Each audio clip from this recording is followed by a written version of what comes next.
pessoal, boa tarde. Nós estamos aqui com a Gabriela Buarque. Ela está lançando o livro dela que se chama Responsabilidade Civil e Inteligência Artificial, os desafios impostos pela inovação tecnológica. A Gabriela é advogada, mestra em Direito pela Universidade Federal de Alagoas, coordenadora do Grupo de Trabalho de Inteligência Artificial e Novas Tecnologias no Laboratório de Políticas Públicas e Internet e membro da Comissão de Inovação, Tecnologia e Proteção de Dados da OAB. Primeiro, obrigado, tá, Gabriela, pela disponibilidade, e a gente gostaria que você apresentasse o seu livro para a gente. Inicialmente, eu que agradeço o convite, estou muito feliz de poder falar um pouco sobre o livro aqui com vocês. Já me ponho à disposição também, caso vocês tenham dúvidas ou queiram falar mais sobre isso, porque eu já vou avisando que o tema é complexo. Com certeza. A gente vai tentar simplificar aqui, mas sempre que a gente fala de tecnologia, a gente está falando de um problema que vai envolver todos os setores, né? Não só o direito, não só a nossa vida cotidiana, mas todos os setores da economia e da vida social. Então eu sempre começo falando que a tecnologia, muitas vezes, ela é um paradoxo, né? Porque ao mesmo tempo em que ela resolve muito dos nossos problemas, ela facilita muito a nossa vida, ela também pode trazer vários danos, várias lesões.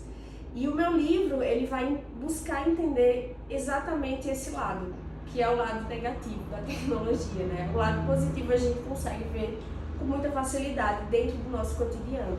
Mas o lado negativo, que é exatamente quando a gente se depara com alguns problemas, é que a gente precisa entender como que o direito vai resolver, como que a gente vai fazer uma reparação, como que a gente vai fazer com que uma vítima tenha um problema resolvido, um problema que surge a partir do desenvolvimento tecnológico.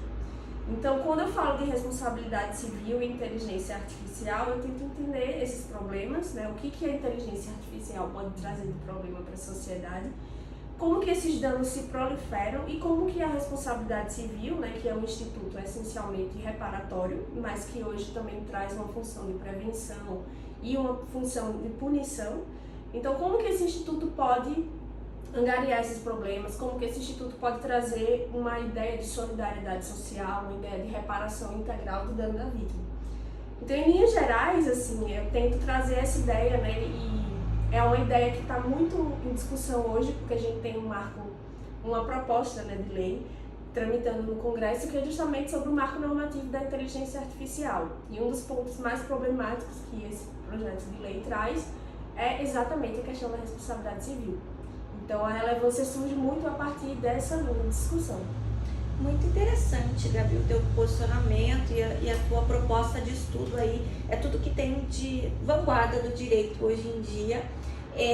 Eu queria que você contasse um pouco para nós o que é inteligência artificial e quais os impactos e quais as repercussões que se tem e correlações com a Lei Geral de Proteção de Dados e o Marco Civil da Internet hoje no ordenamento jurídico brasileiro. Então, essa pergunta é bem importante porque ela delimita o nosso objeto de estudo, né? Quando a gente fala de inteligência artificial, primeiro a gente tem que entender que não é uma tecnologia igual a todas as outras.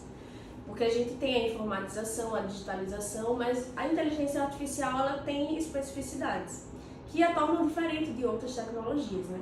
E ela é uma tecnologia que ela vai trazer uma captação de estímulos no ambiente externos, que são geralmente os dados, né, que a gente cede diariamente em diversos setores, em diversas lojas, em diversos cadastros. Ela vai pegar esses dados, coletar e a partir de um algoritmo, ela vai trazer ali uma transformação desses dados e dar uma resposta otimizada para o usuário.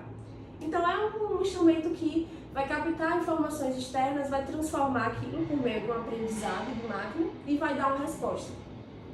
Então essa é uma tecnologia que ela traz essa capacidade de autoaprendizagem, né, que a torna muito diferente de outras, porque ela vai fazer essa conjugação.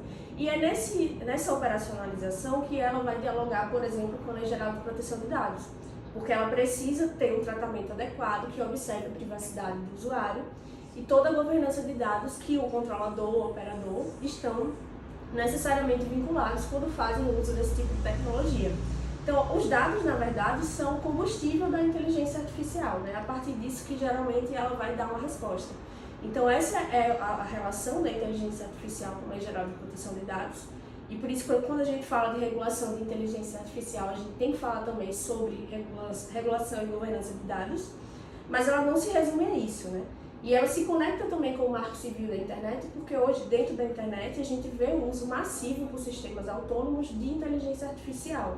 Então, um grande exemplo disso é a moderação do conteúdo, né? Todo mundo aqui deve usar o Instagram, o Twitter, o Facebook, e a gente vê que muitas vezes alguns conteúdos, por exemplo, são postados e algum algoritmo pode detectar aquele conteúdo como indevido e retirar do ar. Então, muitas vezes, essa atividade ela é norteada por uma inteligência artificial. E aí o Marco Civil traz uma série de regulações sobre a neutralidade de rede, né, sobre a liberdade de expressão. E aí a gente vê um embate, e é importante que toda essa legislação ela seja compreendida de uma forma unitária mesmo, tanto o Marco Civil como a LGPD, e uma futura e possível regulação da inteligência artificial, que a gente ainda não tem no Brasil, né, está em discussão, mas é importante que tudo isso interaja, né, e tenha um diálogo muito coerente, e sob, principalmente, a diretriz da Constituição Federal, que é o grande norte disso tudo. Tá, muito legal essas considerações. Eu queria saber uma última pergunta. E em caso de lesão a direitos, uma pessoa que se sinta lesada por alguma violação, algum ato praticado por inteligência artificial, que ela se sinta lesada, o nosso ordenamento jurídico hoje dá a resposta que o cidadão precisa? Então, esse é uma das grandes perguntas que eu tento responder no livro, né? O nosso ordenamento ele está preparado para lidar com essas lesões e a gente precisa entender inicialmente que a inteligência artificial ela não se resume no Spotify, no Waze, nesses aplicativos da Netflix que a gente usa, ela está em vários setores.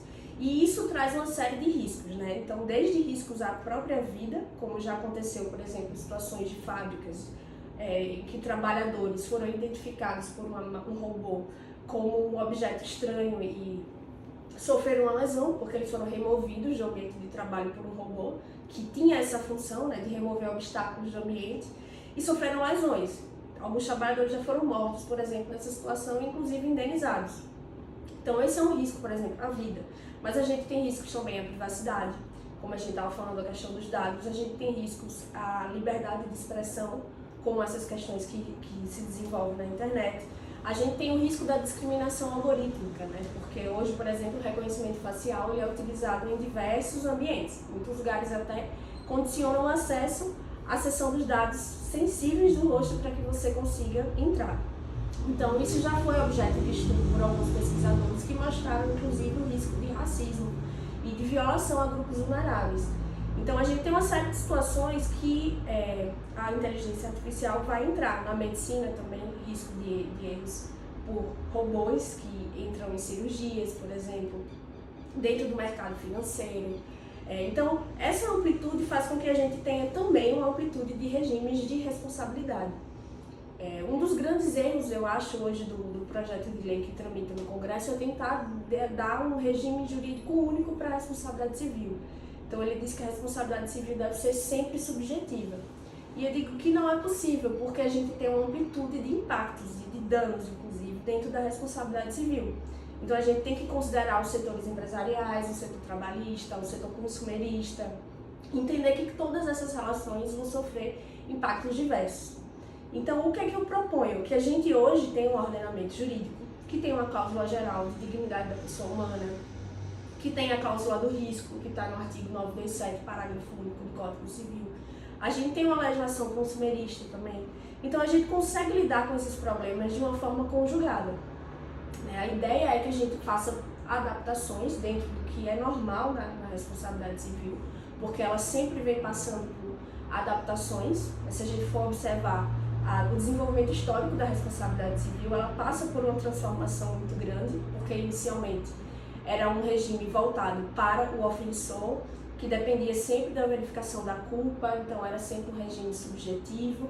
E a gente foi evoluindo essas categorias até que a gente fala de responsabilidade objetiva, por exemplo, que dispensa a verificação da culpa, e de outros regimes. Hoje a gente está falando até de responsabilidade proativa, que é uma responsabilidade que vai além dessas dicotomias e tenta trazer, né, para quem está desenvolvendo, por exemplo, tecnologia, deveres de precaução. Então a gente passa por várias transformações dentro da responsabilidade e é isso que a gente precisa entender, que a gente vai fazer adaptações pontuais no nosso ordenamento, mas que a gente não precisa dizer que vai ser uma responsabilidade civil única. Porque a inteligência artificial, ela está em diversos setores, em diversas relações, com especificidades assim, únicas. Então, o que é que no meu livro a gente tenta muito fazer? Como que a gente vai lidar? Afinal, se chega no seu escritório, ou se chega na sua vara, uma pessoa que sofreu um problema, né, advindo de uma inteligência artificial, e ela quer ser indenizada por isso, quem é que vai responder? Porque a gente tem várias figuras dentro do desenvolvimento da inteligência artificial. A gente vai ter o desenvolvedor, a gente vai ter o programador, a gente vai ter o usuário, mas quem é que vai responder por isso? É a pessoa que me vendeu, a pessoa que programou, a pessoa que cedeu os dados? A gente teoricamente não sabe, e essa é a grande dúvida que vem para a pessoa mais vulnerável, que é a pessoa que sofreu dano. Então, isso é o que eu tento responder no meu livro, e assim, cada relação jurídica vai dar uma resposta diferente. Mas o ordenamento hoje consegue responder esses problemas a partir de uma doutrina, de uma axiologia constitucional. Muito legal, Gabi. Conforme a gente vê da sua fala e do seu livro, são muitos os desafios impostos por essas inovações tecnológicas. Eu deixo aí para vocês a dica de livro, Responsabilidade Civil e Inteligência Artificial, de Gabriela Duarte. Obrigada, tudo de bom. Obrigado.